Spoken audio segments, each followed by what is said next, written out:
Ang sumpa ng Pasko sa pamilya Romano. Tahimik at payapa ang tahanan ng pamilya Romano sa unang linggo ng Disyembre. Ang malamig na simoy ng hangin na bumabalot sa paligid habang ang ilaw ng mga parol at kislap ng Christmas tree ay nagbibigay ng init at saya sa bawat sulok ng kanilang tahanan. Ngunit sa gitna ng kasiyahan, may isang hangaring bumabalot sa puso ng mag-asawang Romano.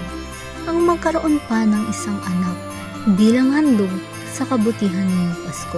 Mula sa ampunan, pumili sila sa mga bata at si Carla ang napili ng puso ng mag-asawang Romano. Isang batang payat, maputla at mahina ang pangangatawan. Sa unang tingin pa lang, tila kakaiba na ang mga mata nito.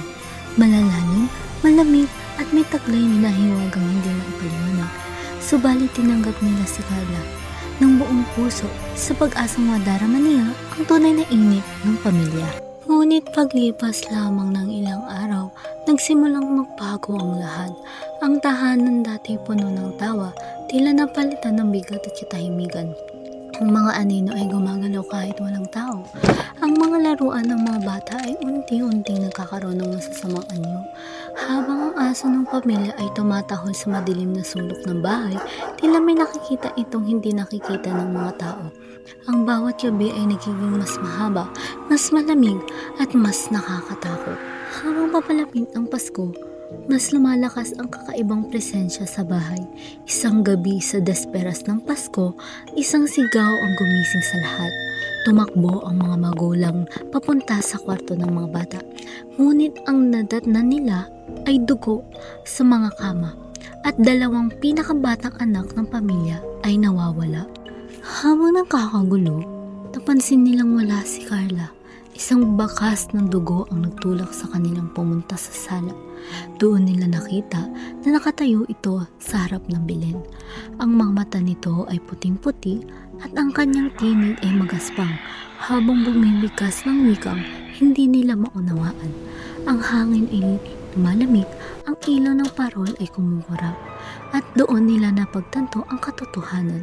Si Carla ay sinapian ng isang masamang espiritu, isang nilalang na matagal nang nakakulong sa ampunan kung saan nila siya nakuha. Sa matinding takot, humingi ng tulong ang mga Romano sa isang manggagamot, isang dating kapitbahay na kilala sa pakikipaglaban sa masasamang espiritu.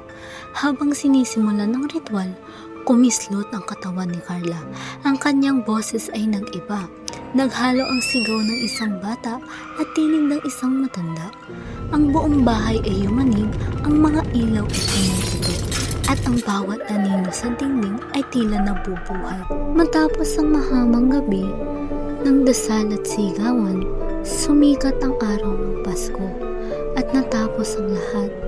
Tahimik na nakahandusay si Carla sa sahig, payapa ngunit wala ng buhay. Ang mga nawawalang bata ay hindi na rin muling nakita. Ang pamilya Romano ay nanatiling buhay, ngunit hindi nabuo. Ang kanilang tahanan ay naging malamig, walang musika, walang tawa.